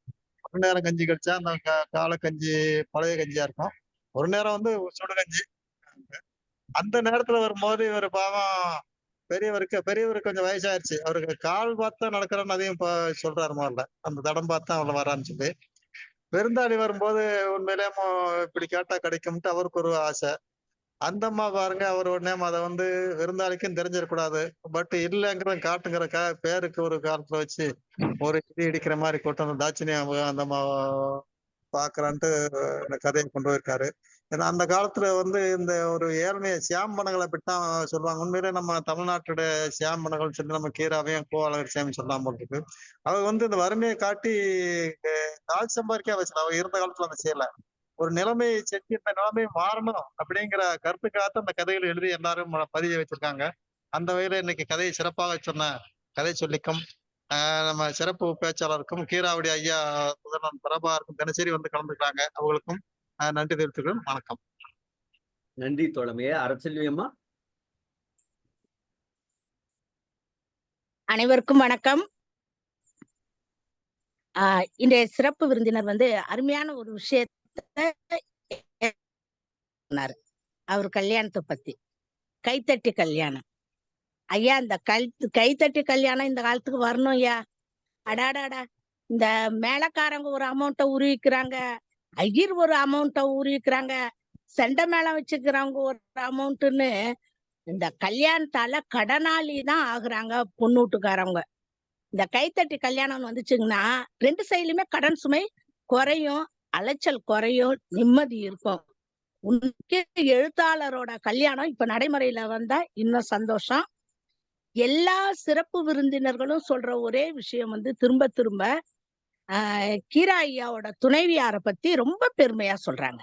இதெல்லாம் ஒரு குடிப்பின் வந்து நாள அவங்களுக்கு குடிப்பினியா இல்ல ஐயாவை மணந்தனால அவங்க கொடுத்து வச்சவங்களான்னு தெரியல. அருமையான ஜோடி, எல்லாருமே பாராட்டக்கூடிய ஒரு நல்ல தம்பதியரா வாழ்ந்துட்டு போயிருக்காங்க. திரும்ப திரும்ப அவங்கள பத்தி சொல்லும் போது கேட்கறதுக்கு ரொம்ப ரொம்ப சந்தோஷமா இருந்தது. சிறப்பு விருந்தினரோட அந்த சொல்லப்படாத பதிவுகள் அடுத்து கதை சொல்லிட்டு வந்தீங்கன்னா எனக்கு எப்பவுமே என்னோட மனசுல ஒரு ஆதங்கம் இருக்கும். 90% ஆண்கள் சுயநலவாதிகளோ அப்படின்னு. இந்த உணவு விஷயத்துல கூட அவரு வந்து மனைவிக்கு கொஞ்சம் இருக்கட்டுமேன்னு விட்டுருக்கலாம். அந்த நாக்கு அவ்வளவு தூரம் சுவை கேட்டதுனால அவர் கேக்குறாரு. அது கதையில வந்த கதாபாத்திரம் ஆனாலும் எனக்கு ஒரு ஆதங்கம், பாறையா இப்பவும் இந்த கதையில கூட ஆண்கள் ஒரு சுயநலவாதியா தானே இருக்காங்கன்ட்டு. எங்க பிள்ளைகள் நாங்க 7 பேர், நாங்கெல்லாம் 8 மணிக்கே சாப்பிடுறது எங்க அப்பா பாப்பா பிள்ளைகள் எல்லாம் சாப்பிட்டுதா, நீ சாப்பிட்டியான்னு எங்க அம்மா கேட்டுதான் சாப்பாட்டுல கை வைப்பாரு. அடுத்து இன்னொரு விஷயம், ஒரு கணவன் மனைவியில நல்லா இருக்கட்டுங்கயா, மனைவி கணவன் முதல்ல அவரோட காலம் முடிஞ்சதுன்னா மனைவி அந்த குடும்பத்தை தூக்கி நிறுத்திடுவா. எப்படியோ உயிரை கொடுத்துனாச்சும் அந்த குடும்பத்தை காப்பாத்தி நல்லா கொண்டு போக முடியும். ஆனால் ஒரு மனைவி இறந்து விட்டால் கணவனோட பாடு இருக்கு பாத்தீங்களா? நரக வாழ்க்கையா, நரக வாழ்க்கை. அங்கதான் பெண் நிக்கிறா. அந்த எனக்கு கொஞ்சம் காய் வையின்னு அவர் சொல்லும் போது அதை திரும்ப வைக்கிறா பாத்தீங்களா? அந்த மனசு இருக்கு பாத்தீங்களா? அந்த மனசுதான் பெண்மையை தூக்கி நிறுத்துது உலகத்துல. ஆண்கள் பெண்களை கொண்டாடுறாங்க. அதுக்கு இந்த தாட்சணியம், அந்த கருணை இரக்கம் இருப்பதனாலதான் பெண்மையை உயர்த்தி சொன்னதாதான் நான் இந்த இடத்துல அந்த கதையை ஐயா சொல்லியிருக்காருன்னு நான் புரிஞ்சுக்கிறேன். அதனால அருமையான கதை. சில என்னோட பிறந்தகத்தை நினைவுபடுத்திய, என்னோட தந்தையை நினைவுபடுத்திய இந்த கதைக்கு நான் தலைவணங்கி வாழ்த்துக்கள் சொல்லுகின்றேன். நன்றி, வணக்கம். நன்றி தோழமையே. டிஎஸ்என் தோழர். தோழர்களுக்கு வணக்கம்.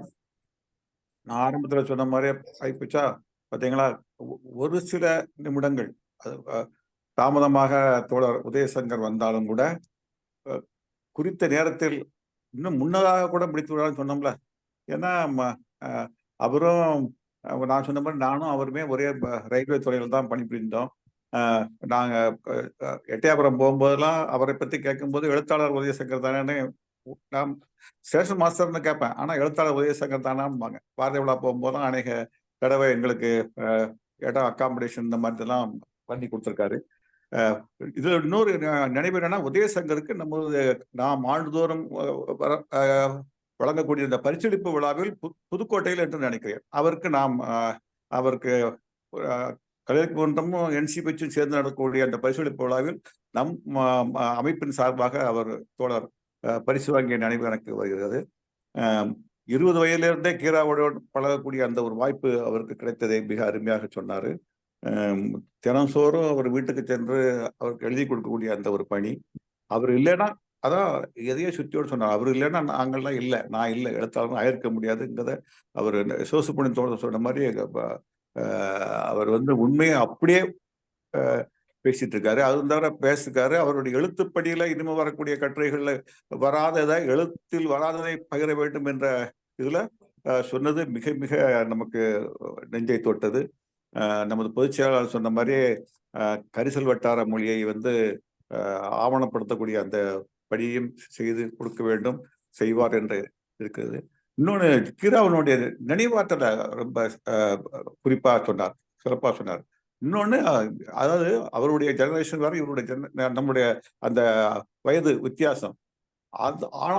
ஆனாலும் கூட கீரா இளைஞர்களுக்குள்ள மனநிலையை ஏற்ப அவங்களோடு சேர்ந்து பேசி பழகி அவங்களை எப்படி இலக்கிய உலகத்துக்கு ஒரு எழுத்தாளராக ஊக்குவித்தார் என்கிறத அது சொன்னார். இப்போலாம் அனைவருக்கு அப்படி வராது. ஆனா பாருங்க, ஒரு இளைஞரை அப்படியே புடம் போட்ட தங்கமா மாற்றக்கூடிய அந்த ஒரு கீராவனுடைய அந்த தனி பண்பை சுட்டி காட்டினாரு. தன் மண்ணையும் மக்களையும் எப்போதும் மறக்காதவர் அப்படிங்கிறத அருமையா குறிப்பிட்டாரு. தோழருக்கு வாழ்த்துக்கள், பாராட்டுகள். கதை சொல்லி மீனாட்சி தோழரும் தெளிவான குரலில் கச்சிதமாக சிறு கதையினால் அதை அழகாக காட்சிப்படுத்தினார். வாழ்த்துக்கள். நன்றி. நன்றி தோழமையே. கணேசன் சாத்தூர். தோழர்கள் அனைவருக்கும் வணக்கம். இன்று நம்மோடு இணைந்த கீராவும் நானும் என்ற செய்தியை சொன்ன அருமை தோழர் உதயசங்கர் அவர்கள் அந்த கீராவோட நினைவலைகளை நமக்கு சொல்லும் போது நமது இதய ஊஞ்சலில் தாளாட்டும் ஒரு தென்றலாக இருந்தது அவருடையது. அதேபோடு அவர் சொன்ன செய்திகள் அனைத்துமே, உதயசங்கர் அவர்கள் சொன்ன செய்திகளையுமே புதிய சங்கதிகளாக, நமக்கு புதிய சங்கதிகளாக பதிய வைத்த பதிய சங்கராகிவிட்டார். அவருக்கு வாழ்த்துக்கள், நன்றிகள், பாராட்டுக்கள். அதேபோல் இந்த தாட்சண்யம் கதையை அம்மா மீனாட்சி ஆசிரியர் அவர்கள் ரொம்ப சிறப்பா சொன்னாங்க. ஆனா இந்த கதை இன்னமும் கொஞ்சம் ஆய்வுக்கு உட்படுத்தக்கூடிய ஒரு கதை தான். எப்படின்னு சொன்னா, அவங்க குடும்பத்துல வறுமை தாண்டவம் ஆடுது. அந்த வறுமை நிலையத்தான் அவர் ஏற்கனவே சொல்கிறார். ஒரு காப்பி கூட வழி இல்லைங்கிறாரு. அந்த காப்பிக்கு வழி இல்லாத போது என்ன செய்யறாங்கன்னா, ஒரு டீ தண்ணி கிடைக்காதா அப்படின்னு பார்த்துருக்கும் போது அந்த மூக்குப்பொடிய அந்த முள்ள வச்சு இழுகிக்கிட்டு போயிட்டு இருக்குது. அந்த சுகத்திலேயே காலத்தை கழிக்கிற சூழ்நிலை வருது அப்படின்லாம் சொல்றாப்புல.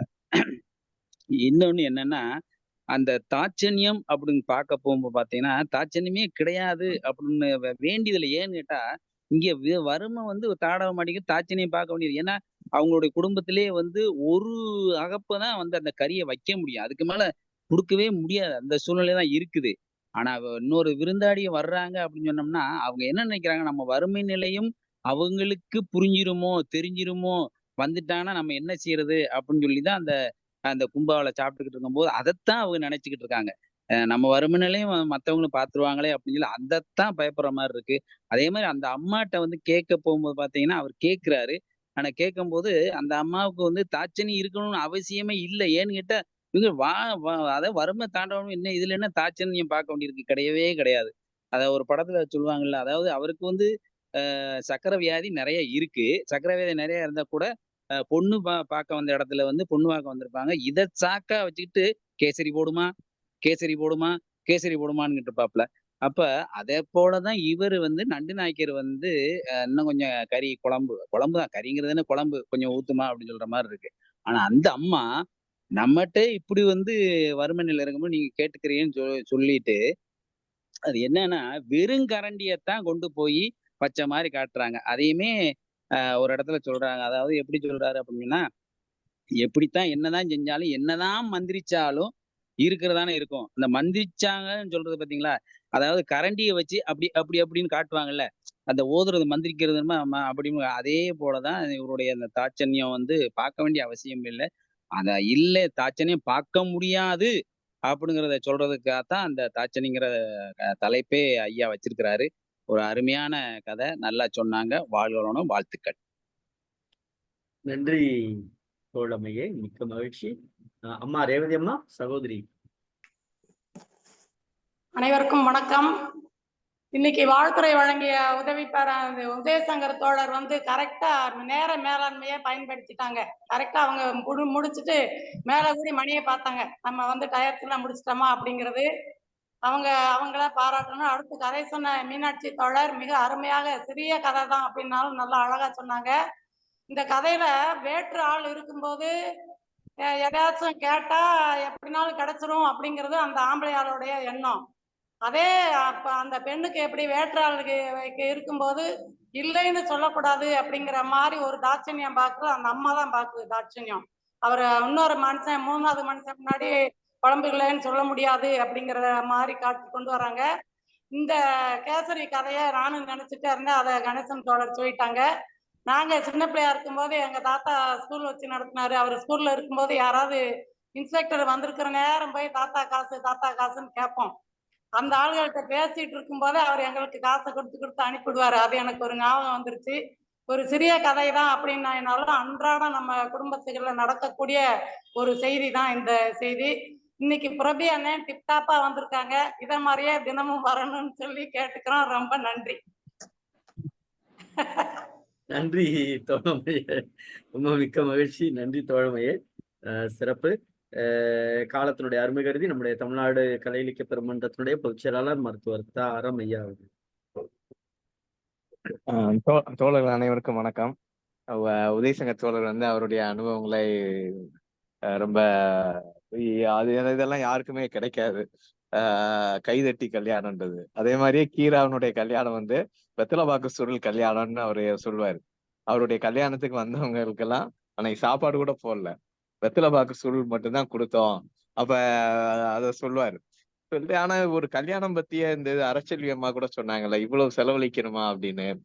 வெளியில இருந்து வர்றவங்க நம்ம பண்பாட்டை இது பண்றப்ப, நீங்க ஏன் ஒரு ஆணும் பெண்ணும் சேர்ந்து வாழ போறாங்க இனிமே, அந்த சேர்ந்து வாழ போறதுக்கு இவ்வளவு செலவழிக்கீங்க அப்படின்னு ஒரு கொஸ்டின் வைக்காங்க.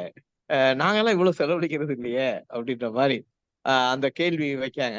இது வந்து பல பேருக்கு அவங்க பல குடும்பங்களை வறுமையில் தள்ளக்கூடிய ஒரு நிலையா கூட இருந்துடும். இந்த கல்யாண முறைகள் வந்து மிக எளிமையாக இருந்தா இன்னும் நல்லா இருக்கும். அதான் அதோட உதயசங்கத்தோட சொன்னோடனே இந்த டிஸ்கஷன்லாம் வந்துச்சு. ஹீராவோட கல்யாணம் வந்து வெத்தலைபாக்கு சுருள் அந்த இதை மட்டும் தான் வச்சு வந்தவங்களுக்கு எல்லாரும் கொடுத்துருக்காங்க. அத அவர் பதிவு பண்ணியிருப்பார். இந்த கதை நம்ம தாட்சண்யம் அது வந்து கண்ணோட்டம் இல்ல இரக்கம் சொல்லக்கூடிய தமிழ் வார்த்தை. அது வந்து ஒரு வறுமையில இருக்கவங்க எப்படி அவங்க ஒரு நாள் உணவை சாப்பிடுறாங்க, அதுவும் ஒருத்தர் வந்துட்டாரு அந்த இடத்துல இவர் போய் நட்டு நாய்க்கர் வந்து அவர் வந்து இது பாக்குறவரா இருந்தா கூட அந்த நிலையம் பார்த்து சொல்றவரா கூட இருந்தா கூட அவரால் அவருடைய வாழ்க்கையை பார்த்து சொல்ல முடியல. இவருடைய வாழ்க்கை எப்படி போகுன்றது தெரியாது. ஆனா இவற்றை நிறைய பேர் கேட்க வராங்க. அந்த இதுல கூட அந்த அம்மா கொஞ்சம் வச்சது, கொஞ்சம் லேசா இடிச்சது, அந்த தாட்சணியத்துக்குள்ள இது எல்லாமே வருது. அந்த கும்பால ஒரு இடி இடிச்சு வச்சது. ஆனாலும் அது வச்சது. இவர் கேட்டாரே இன்னொரு மனுஷன் வந்திருக்கப்ப அப்படின்றது. அதுல இன்னொரு உள்ளக்குள்ள ஒரு இதையும் கொண்டு வருவா. அந்த தீப்பெட்டி குழந்தை தொழிலாளரோட இதையும். இவங்க கரிசக்காட்டுல பொதுவா இவங்க வறுமை வறட்சி காலங்கள்ல இவங்க எல்லாம் தஞ்சாவூர் ஜில்லாக்கு போய் தான் இது பண்ணுவாங்கன்றாங்க. ஏன்னா தஞ்சாவூர் ஜில்லால உள்ளவங்க எல்லாம் நாங்க நெல்லிச்சோறு சாப்பிடாதனாலே இல்லைன்னுவாங்க. ஆனா இங்க கரிசக்காட்டுல அப்படி கிடையாது. அப்பா கூட பிறந்தவங்க 10 பிள்ளைங்க. அவர் தாத்தா வந்து வாத்தியார். அவருக்கு மட்டும்தான் நெல்லிச்சோறு. இவங்களுக்கு எல்லாம் கம்மஞ்சோரம் ஏதோ தான் கிடைக்கும். அப்ப ஆடிக்கும் பொங்கல் இல்ல தீபாவளி அதுக்கு மட்டும்தான் நெல்லிச்சோறு இல்ல தோசை அப்படின்றது. அப்பா கூட சொல்லுவாரு, அந்த தோசை சுடுற சத்தத்தை தூங்காம கேட்டுக்கிட்டே இருக்குது. அந்த சுருன்னு அந்த சட்டி தோசை கல்ல ஊத்தும் போது அப்படி ஒரு உணவு. அந்த அதுவும் அரிசி உணவு வந்து ஒரு பெரிய ஆடம்பரமான பண்டமா இருந்திருக்கு. அந்த நிலையெல்லாம் மாறிடுச்சு இப்ப. அதுக்கு முக்கியமான காரணம் தொழில் தான். நம்ம தீப்பெட்டி பட்டாசு தொழில் வந்ததுக்கு அப்புறம் முதல்ல குழந்தை தொழிலாளர் இருந்தது. அதையும் அவர் கீழே போற போக்குல பதிவு செஞ்சுட்டு போறாரு. அந்த 3 பிள்ளைகளும் வேலை பார்த்துதான் அந்த குடும்பம் ஓடுன்ற மாதிரி. இன்றைக்கு குறைஞ்சிருக்கு. ஆனா தீப்பெட்டி பட்டாசு அதுக்கெல்லாம் வந்துருச்சு. பட்டாசுன்றது உயிரை பணயம் வைத்து போகக்கூடிய ஒரு தொழிலாக, சம்பளம் நிறைய தந்தாலும் அது வந்து உயிரை பணயம் வைத்து போகக்கூடிய ஒரு தொழிலாக. இன்றைக்கு ஒரு சூரங்குடியை சேர்ந்த ஒருத்தர் ஆலங்குளம் நினைக்கிறேன், அவர் கரிக்காசுன்னு ஒரு நாவல் புதுசா எழுதியிருக்காரு, வெளியிட போறாங்க. அது வந்து முழுக்க பட்டாசு சம்பந்தமான ஒரு இது.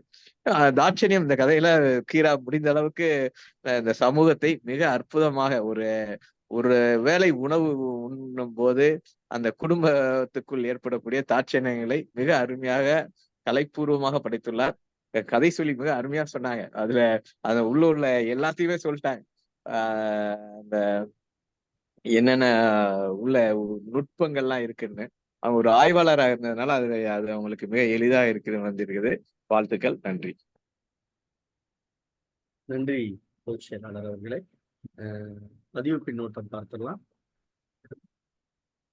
இளந்தோழர் எழுத்தாளர் உதயசங்கர் மற்றும் கதை சொல்லி சிறப்பாக சொன்னார்கள். இருவருக்கும் வாழ்த்துக்கள். விடுமுறை இல்லாமல் தொடர்ந்து நிகழ்ச்சி நடத்தும் கலை இலக்கிய பெருமன்றத்திற்கும் வாழ்த்துக்கள்.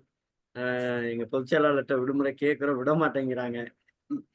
ஏன்னா அவங்க பாக்குற டியூட்டி வந்து 24 hours டியூட்டி. அதனால எங்களே அந்த மாதிரி கொண்டு வந்துட்டாங்க. நன்றி.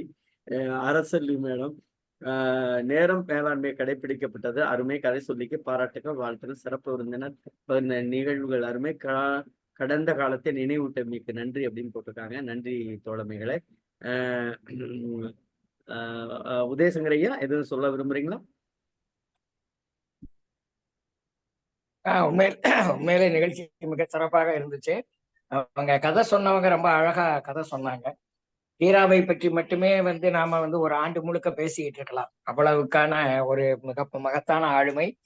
உண்மையிலே எங்களுக்கெல்லாம் பெருமை வந்து அவர் காலத்தில் நாங்கள் வாழ்ந்தோம் என்பதுதான் எங்களுக்கு பெருமை என்று நான் கருதுறேன். அவ்வளவுதான். நன்றி நன்றி நன்றி நன்றி தோழமையே. மீனாட்சி அம்மா எதுவும் சொல்றீங்களா? ஐயா இல்ல, நான் எப்படி கதை சொன்னேங்கிறது தெரியல. ஆனா சொல்ல வேண்டிய கருத்தை சொல்லணும் அப்படிங்கிறத சொல்லிட்டேன். இன்னொன்னு அவங்க சொன்னாங்க, உதயசங்கர் ஐயா அவங்க கீராவோட இருந்து அவங்களோட எல்லாமே சொன்னாங்க. அதெல்லாம் கேட்கும் போது அப்ப அவங்க எப்படி வாழ்ந்திருக்காங்க அப்படிங்கறது எல்லாமே தெரியுது. வேற எனக்கு என்ன சொல்றதுன்னு தெரியலங்கய்யா. நன்றி அம்மா, நன்றி, மகிழ்ச்சி. பிரபாகர் ஐயா, நீங்க எதுவும் ஒரு சில வார்த்தைகள் சொல்றீங்களா இல்ல எப்படிங்க? நான் சொல்றேன். அருமையாக சொன்னார் உதயசங்கர். இது நாள் வரைக்கும் சொன்னதுல உதயசங்கர் ஐயா மாதிரி கீராவை பத்தி சொன்னது இன்னைக்கு தான். ரொம்ப சந்தோஷமா இருக்கு எனக்கு. அருமையான எழுத்தாளர் உதயசங்கர் ஐயா. இன்னைக்கு அவரை கூப்பிட்டு பேச வச்சது ரொம்ப மகிழ்ச்சி. அவ்வளவுதான். வேற என்ன சொல்ல. நன்றியா, நன்றி. பொதுச் செயலாளரே, நாளை நிகழ்வுக்கு போயிடலாமா? நாளை கதை ஒடுக்கம். சிறார் எழுத்தாளர் ஏஆர் முருகேசன், திண்டுக்கல் மாவட்டத்தை சேர்ந்தவர், கதை சொல்றாங்க. நாளைக்கு வந்து கீராவும் நானும் என சொல்ல வருபவர் செம்மலர் ஆசிரியர், தமிழ்நாடு முற்போக்கு எழுத்தாளர் கலைஞர் சங்கத்தின் செயற்குழு உறுப்பினர், மூத்த தலைவர், எழுத்தாளர் சா. தமிழ்ச்செல்வன். நன்றி பொதுச் செயலாளர் அவர்களே. தோழர்களே, நிறைவு பகுதிக்கு வந்திருக்கிறோம். குறிப்பிட்ட நேரத்தில் நிறைவு செய்கிறோம் என்கிற மகிழ்ச்சி இருந்தாலும் ஒரு சில வரிகளோடு நிறைவு செய்ய வேண்டிய தாட்சண்யம் இது பெண்களுக்கு மட்டுமே உரிமையாகி போன சொத்து எனவே நான் பார்க்கிறேன். காரணம், எல்லோருக்கும் இந்த பகுதியை நாம் கடந்து வந்திருப்போம். நான் சிறுபிள்ளையாக இருக்கின்ற பொழுது நாங்கள் நகரத்திற்கு, நான் பிறந்து வளர்ந்து எல்லாம் நகரம் என்று சொல்லப்படுகிற அந்த பெருங்கடை வீதிகள் கொண்ட அந்த ஊருக்கு வந்து விட்டோம். எங்க கிராமத்துல இருந்து எல்லாரும் வருவாங்க. அந்த ஒரே ஒரு பஸ், பாண்டியர்னு ஒரு பஸ் போகும். அந்த பஸ் பாத்தீங்கன்னா கரெக்டா ஒரு சங்கு ஊதும். எங்க ஊர்ல 9 மணிக்கு சங்கு ஊதும். சங்கு ஊதும் போது அது 8:45 போயிடும். பெரும்பாலும் அந்த தேட்டருக்கு வண்டி எட்டியெல்லாம் படம் பார்க்க வருவாங்க. அந்த படம் வர்றது 9 மணிக்கு தான் விடுவாங்க. ஏன்னா இவன் அந்த 8:45 போயிடுவோம். இது பெரும்பாலும் என்ன பண்ணுவாங்க, இல்ல காய்கறி இதெல்லாம் வாங்குறவங்க அந்த ஒரு துண்டுல காய்கறி எல்லாம் முடிச்சு போட்டு தோல்ல போட்டுட்டு, பையெல்லாம் இங்க தோல்ல போட்டுக்கிட்டு காய்கறி எல்லாம் வாங்கிட்டு வருவாங்க. இவங்க எங்க வீட்டுல முதல்ல சொல்லிக்கிட்ட மாதிரிதான், ஒருவேளை தான் சமையல் நடக்கும். 6 மணிக்கு காலையில எந்திரிக்கவும் நீச்சல் தண்ணியை குடிச்சிட்டு வேலைக்கு போயிடுவாங்க. கொண்டு சோத்து சட்டி, அந்த சட்டியில தூக்கு சட்டியில கொண்டு போயிடுவாங்க சாப்பாடை. அது ஒரு 12 ஒரு 2 மணிக்கு சாப்பிடுவாங்க. மத்தியான சாப்பாடு காலை சாப்பாடு சேர்த்து நைட்டுக்கு வந்து உழ வைப்பாங்க. எங்களுக்கு அந்த உழ வச்சு அந்த வைக்கிற அந்த இது பார்த்தீங்கன்னா, நான், எங்க அண்ணன், எங்க அக்கா, எங்க அம்மா, அப்பா எல்லாரும் சாப்பிட உட்கார்ந்துருவோம். ஆனா எங்க அம்மா லேட் பண்ணிக்கிட்டே இருப்பாங்க. எங்களுக்கு கோவம். இப்பதான் இந்த மாதிரி கதைகள் கேட்கின்ற பொழுதுதான் அந்த சம்பவங்கள் நினைவுக்கு வருகிறது. கோவமா வரும். ஏன் லேட் பண்றாங்க? அம்மா லேட் ஆச்சுமா, சோறு போடுங்கம்மா. அம்மான்னு இப்ப சொல்றோம். அப்ப இங்க ஆத்தான்னு நான் எல்லாம் சொல்லுவேன். ஆத்தா சோறு போடுத்தா, ஏத்தா அப்படி போட்டுப்பா இதுன்ற, பசிக்குதா அப்படின்னு கத்துறது நானும் எங்க அண்ணனும் கத்துவோம். அப்படியே லேட் பண்ணி கரெக்டா அந்த பஸ் போற நேரத்துக்கு தான் சோறு போடுவாங்க. சோறு போட்டதுல கரெக்டா தட்டுல போட்டுக்கிட்டே வருவாங்க. சோத்து பானைக்குள்ள எவ்வளவு சோறு இருக்குன்னு சொல்லவே மாட்டாங்க. அப்படியே வச்சுக்கிட்டே அவங்களுக்குள்ளது வச்சுக்கிட்டே இருப்பான்னு நினைக்கிறேன். எங்க அப்பாவுக்கு எனக்கு எல்லாம் போட்டுருவாங்க. எங்க அக்காவை கூட ஒரு சில நாள் எங்களோட சேர்ந்து உட்காந்துரும் சாப்பாடு போட்டுட்டு. கரெக்டா எங்க அம்மா சாப்பிட போகும்போது இந்த பஸ்ஸுக்கு போகாத ஆட்கள் பூரா எங்க வீட்டுக்கு வருவாங்க படுக்கிறது.